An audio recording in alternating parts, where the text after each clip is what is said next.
Post-apocalyptics. It's whatever he could scavenge. Basically, I haven't painted this, but it's supposed to be primitive derringers and just stuff he scavenged. The theme of this is post-apocalyptics, after everything's gone kaput. Thank you. The Hat and the goggles and the clothes are the costume here.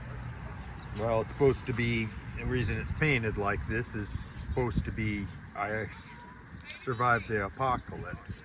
Nice.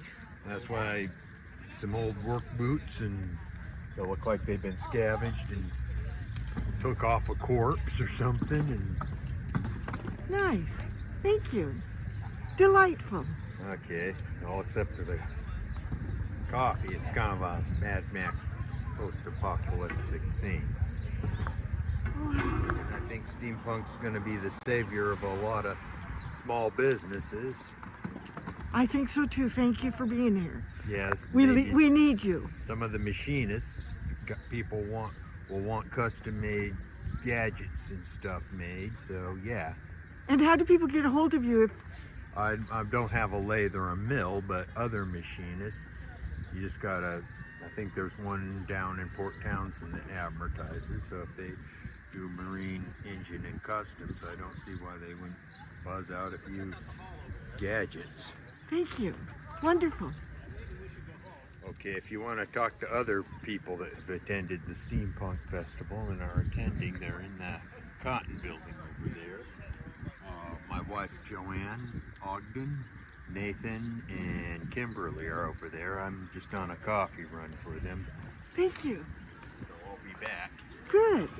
So yeah, they're all in that Cotton Building over there. So let me know about what you're up to. Well, this is our annual Steampunk Festival. We have a Steampunk Festival every year. It's the second weekend in June. This is our 9th annual, I believe. So it's been going on a long time, but we've been closed for the pandemic for the last 2 years. So this is our first grand opening again, and it's wonderful. Lots of people are coming for the festival. So Thank you. It's been Thank great. you. I think you're revitalizing the city by being here. Well, it's the city lends itself to steampunk because it's a Victorian era city with Victorian era buildings.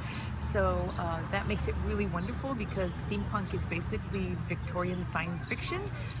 It's what would happen if during the Victorian age, the Victorian era, they got modern technology, but how would that look using the technology that they had at the time, so steam and gears. So it's sort of like Jules Verne, 100,000 Leagues Under the Sea, 80 Days Around the World, Frankenstein, all of the Victorian science fiction stories during that time. That's kind of what the steampunk genre is about.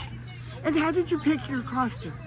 It's basically Victorian, but Victorian steampunked. So women often wear their corsets on the outside, less risque, or more risque than the Victorian era. Gentlemen and women often have gears and contraptions, goggles, because there are airships in the steampunk alternate reality. And so lots of piloting of airships and things like that. So yeah, it's kind of that's what we do here. So Victorian with a twist. So basically we take over the whole town here at the end. We have an American Legion Hall that we use for our Friday and Saturday dances, which also includes burlesque and variety shows. The Jefferson County Museum, which is an absolutely beautiful building from the Victorian era, is used, as well as this beautiful Cotton Building. Pope Marine Building around the corner, Northwest Maritime Center for our vendor hall. Basically everything in this area is taken over for one weekend by the Brass Screw. We are the Brass Screw Consortium.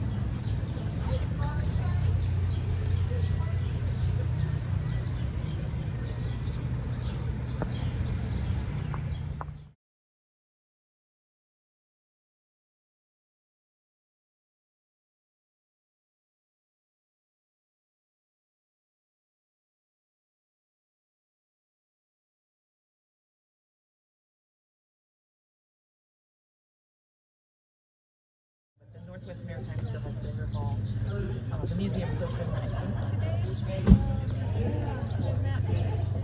So we have a closing ceremony at 2 o'clock, which is great fun. If you're around, I recommend you come and watch that because the music is laughing. Yeah, we would like to come earlier and be there, for more of it, but Oh yeah, everybody. This is a slow start for us after 2 years of hiatus. well, this was our first time hearing about it because we only moved into Port Angeles like 3 years ago. So It would have been after the festival. yeah.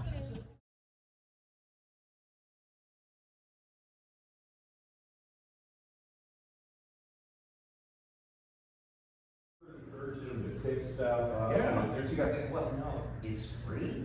Yeah. If the big guy tells you it's free, take it. That's genius. Yeah. Thank you. Yeah. I have been wanting to have that at a steampunk convention for as long as I've been steampunking, and nobody ever did, so I had to. Thank you. It's been needing to be here. No, and please, we'd love, do it again. Can't wait. Absolutely. Thank you. I've got. Thank you, Chief. I'm leaving with as much stuff as I came here with. I think more. But the thing is, it's like more than half of it's new.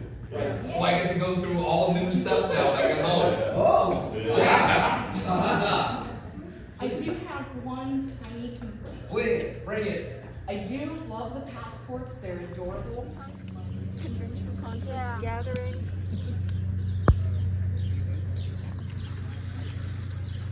And then tell me about your costumes. Wait, sorry.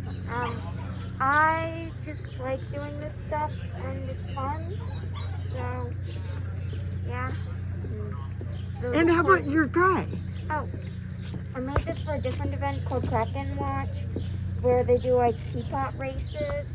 But it was having technical difficulties then, so it didn't get to work. So I brought it to this. Nice, and you created it? I decorated it. It Oh, used how to be beautiful. just a little NASCAR-y thing, but I decked it out with the teapot. How nice. It has a good Wonderful. And, oh, that's wonderful. And tell me about your outfit. Oh, just stuff we've gathered from different places that we've been to and tried to put an outfit together. Nice. Really great. Thank you. Thank you. Oh, there he is. Tell me about your participation in this event. We've been doing it for about 5 years, and basically it's just some way to kind of get out of the rat race. So something we enjoy for a distraction. Nice. Very nice. I love your costumes. Oh, thank you. Thank you. Is there anything else you want to talk about as it relates to this event? Well, there's a lot of really nice people that come to these, and we've made some good friends over the years that we see on and off outside of the event, so it makes it nice. Nice. Thank you. Uh-huh.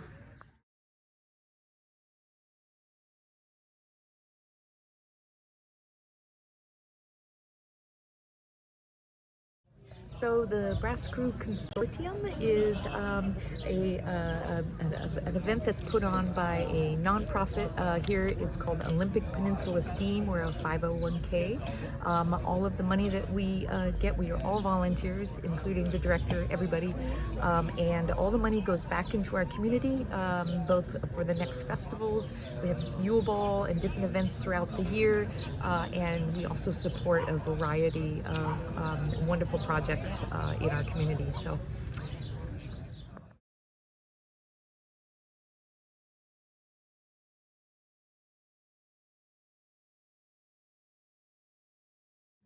People are overstimulated.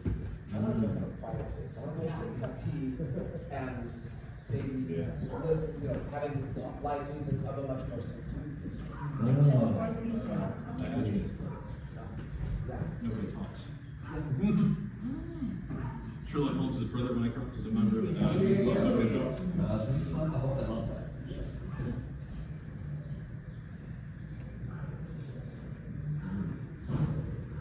Perfect for a first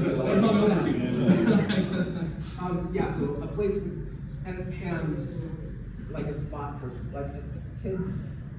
I want to make sure that this is great for kids of all ages, including kids.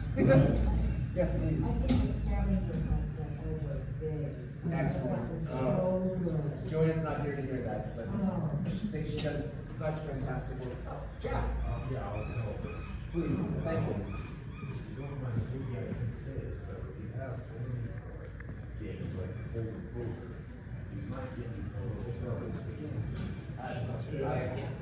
I think we have to be cautious on that one, but I think a game room might be a fun thing. Any other ideas? I would, we're open. This is the opportunity. You know what I want you to do. I think it's really important to do as much as we can for kids, because that's always been something I've directed myself at, is because if you get the kids involved, if nothing else, they'll want to come back and bring picnics. And it's for future generation of keeping things going. Because according to Ms. Marvel, steampunk is dead. If you watch Ms. Marvel on Disney, they're riding a bike and they're talking about a costume, and he's like, and she's making a Captain Marvel, and he's saying, well, what's your one thing? She goes, how about steampunk? Steampunk is dead. I'm like, no, it isn't. I don't, I'm looking around, I'm not sure it is. Yeah. I'm talking to a lot of you, like, people have now looked at, say, youngsters, and they're like, this is awesome. Yeah, I'll be back. So I think, yeah. Nothing is dead until we say it is. It won't come back to life anyways. We will die on this hill. I'm staying. That's right. You're not worn out. No, yeah, no, we're still good. Thank you.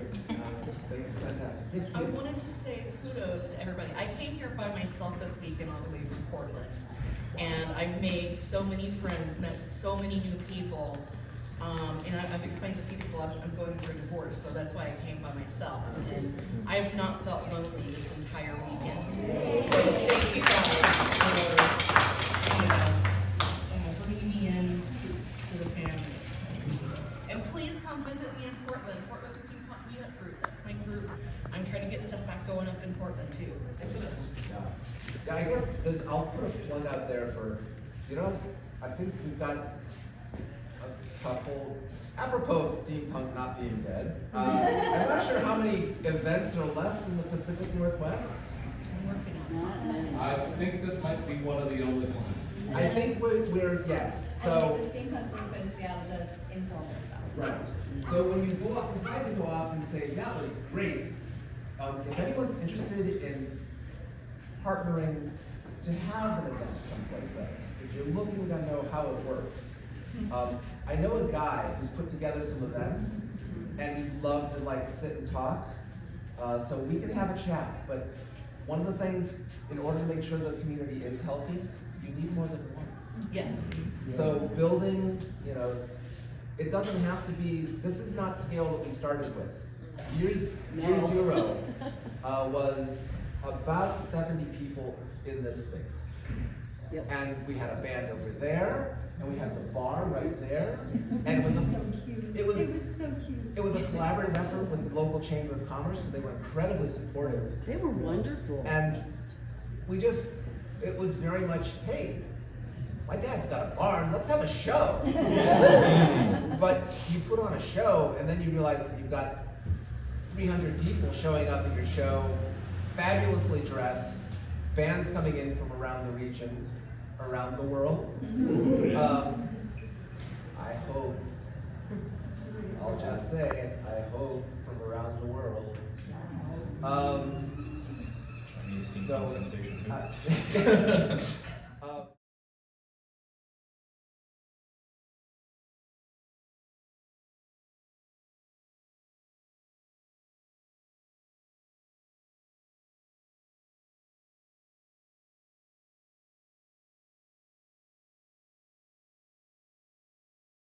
All volunteers. People reach out to us online. It's like, I want a thing and I'm angry about something. It's like, I'm sorry, we'll help you in every way we can. please understand, this is nobody's day job. And we then pick up that pace as we get closer, and then we start reaching out to every person we get a hold of and talk to. So it's a labor of a lot of people, but you start with a good idea, have a space, and a sign-up sheet. Or especially after the swap meet, allowing people to put things together, or some sort of laboratory space be feasible? Chief, the problem that you're gonna run into with that is drying time. Whether it's paint or glue or whatever, I mean, even if you're out there with solder or like a welding torch, there's gonna be a drying time. Hi, I'm Angel Hardy from Portland, Oregon, and I help run Portland Steampunk Meetup group on Facebook, and I do several group outings in Portland, so please come and join us. In February, hopefully next year, we'll be able to do the Clockwork Waltz dance, so please come and check it out. Thank you, and I hope to see you in Portland. And how do we get a hold of you in Portland? Portland Steampunk Meetup group on Facebook is where I advertise all of my events. Nice, thank you.